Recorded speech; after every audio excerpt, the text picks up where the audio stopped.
마라도의 고양이에 대해 이야기하는 것은 한국의 최남단 섬인 마라도에 사는 길고양이들을 가리키는 경우가 많습니다. 마라도 해녀들은 어망을 씹어 망가뜨리는 쥐 문제를 해결하기 위해서 예전부터 고양이를 길렀습니다. 관광객들이 많이 찾아오면서 사람과 식당이 늘어나며 자연스레 쥐들도 늘어났습니다. 쥐가 늘어나 이로 인한 피해가 증가하자 인간은 쥐를 제어하기 위해서 마라도로 고양이를 더 데려왔던 것입니다. 인간이 고양이를 데려온 것입니다.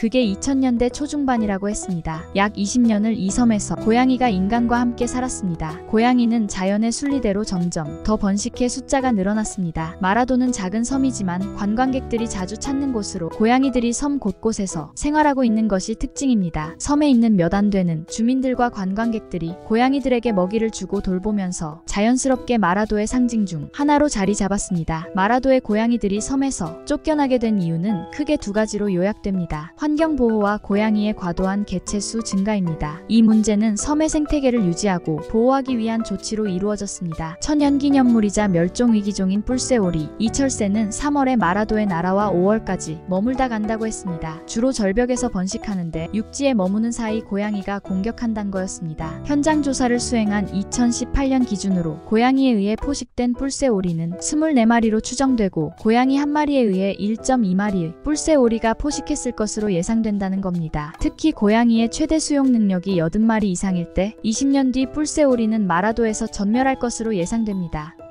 24마리로 추정된다는 건 저희가 직접 현장에서 관찰한 사체 숫자입니다. 주로 언덕 주변을 돌아다니며 사체들을 확인해 발견한 겁니다. 고양이에게 포식당한 흔적의 형태라든가 얘네들을 숨겨놓는 게 매들과는 다른 양상을 보이거든요. 고양이가 20마리가 있어서 일단은 한 마리당 1.2마리라고 얘기한 겁니다. 여러 절벽 등 제한 요인이 있기 때문에 발견하지 못한 걸 생각하면 훨씬 더 피해가 심각할 수 있고요. 최창용 교수 이야기를 듣다가 알게 된 게 하나 있었습니다. 우리나라에서 뿔새오리 번식지는 총 4곳, 그중 마라도를 제외한 3곳은 다 무인도란 거였습니다. 최 교수가 말했습니다. 유인도에서 뿔새오리가 번식하는 이유가 뭘까요? 원래 뿔새오리는 사람이나 육지 포식자가 살지 않는 무인도에서만 번식하는 조류거든요. 마라도가 개간이 된 지 300년밖에 안 됐습니다. 예전엔 섬 전체에 뿔새오리가 번식했을 건데 사람이 살면서 식생을 다 걷어내고 땅을 평탄화했어요. 그 과정에서 뿔새오리들이 번식지를 잃고 지금은 절벽에만 살아남아 있는 개체군이에요. 빈기창 조선대 교수 논문 철새 중간 기착지에서 발생하는 조류 사건 원인 분석에 관한 연구에선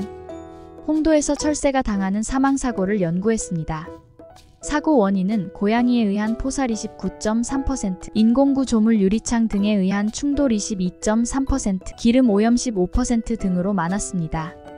인간과 관련된 인위적인 요인에 의한 사고가 전체의 73.8%였습니다. 고양이에 의한 것도 인간이 반려 또는 쥐 제거 등으로 도입하게 된 것이 유기되며 야생화한 걸로 봤습니다. 하물며 마라도에선 여전히 뿔새오리에 대한 자세한 연구도 뿔새오리 사망사고에 영향을 미치는 모든 요인에 대한 연구도 전무한 상황. 국가유산청에선 올해 6월이 돼서야 관련 연구 용역을 발주했다고 했습니다. 마라도 고양이가 반출되고도 1년 3개월 만입니다.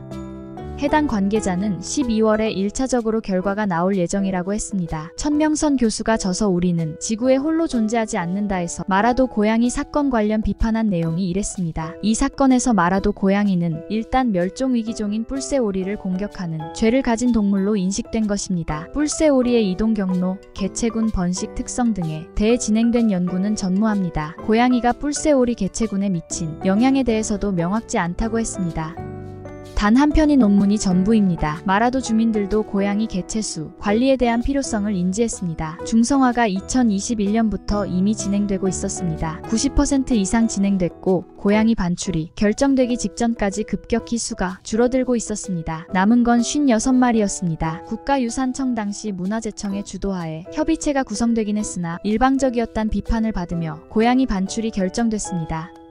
포획 기준이나 포획 이후 방안, 보호시설, 마련 등에 대한 의견도 무시됐다고 했습니다. 호주 사례를 언급하며 고양이를 살처분하자는 의견까지 나왔습니다. 김난영 제주비건 대표가 말했습니다. 문화재청이 주도하고 이건 이미 답은 고양이를 반출하는 걸로 정해져 있었어요. 도에서도 우리는 완도에 방사하기로 결정했다고 하고 민원이 폭주하니까 막 일을 저질러버린 거죠. 뿔새오리 24마리를 죽인 주범으로 고양이가 지목된 거예요. 근데 거기 돌아다닐 때 사실개도 있었고 매도 있고 뱀도 있고 쥐도 있어요. 뿔새오리엔 다 천적이거든요. 20년 가까이 마라도에서 살아온 고양이 반출이 불과 몇 달 만에 급히 결정됐습니다. 마라도에서 반출하지 말고 폐가에 뿔새오리가 오는 기간 한 달 반 정도만 울타리를 쳐서 막자고 김 대표가 대안을 제시했으나 수용되지 않았습니다. 고양이 56마리 중 45마리가 반출되고 마라도엔 이제 10여 마리가 남았습니다. 모두 중성화를 마쳤습니다. 고양이가 반출된 뒤 이번엔 쥐에 대한 우려가 커졌다고 했습니다. 쥐가 늘었단 주민 얘기가 많아졌다고 김난영 대표가 말했습니다. 쥐가 늘어서 집안까지 들어온다고 마라도 주민들이 말하더라고요. 가게 안까지 쥐가 들어와서 방역했다고 했습니다. 제주도 세계유산본부가 책정한 쥐 퇴치 예산이 지난해 6천만 원, 올해는 1억 원이라고 했습니다. 고양이 반출로 쥐가 늘 것에 대한 우려로 책정된 거였습니다. 쥐를 잡으려 고양이를 데려왔다가 고양이가 늘어나니 반출시키고 다시 쥐가 늘까봐 1억 원 넘게 세금을 쓰고 있습니다. 그러니 인간의 개입을 최소한으로 신중히 결정해야 하는 거라고 했습니다. 일각의 주장처럼 마라도에서 모든 고양이를 전부 다 제거한다면 모든 문제가 해결될까? 아마도 그렇지 않을 것입니다. 고양이가 전부 없어지면 당연히 쥐가 다시 늘어납니다. 그러면 쥐의 개체수를 줄일 또 다른 방법이 필요합니다. 그 방법이 쥐약이라면 어떨까? 애초 목적은 확실히 성공할 수 있겠지만 다른 동물들도 죽게 되는 또 다른 문제가 발생할 것입니다. 그게 끝이 아닙니다. 야생 쥐들까지 모두 죽게 된다면 새들의 먹이가 사라지게 됩니다. 쥐는 사실 마라도의 생태계에서 여러 가지 기능을 담당합니다. 이런 복잡한 관계를 전부는 아니더라도 가능한 한 많은 부분 이해한 다음에야 인간은 비로소 어느 지점에 개입하고 어느 정도로 개입할지 이에 대해 어떤 책임을 질 것인지 논의하고 합의할 수 있습니다. 인간에게 도움이 되는 시기에는 유익한 동물로, 문제가 생기면 해로운 동물로 결정지을 때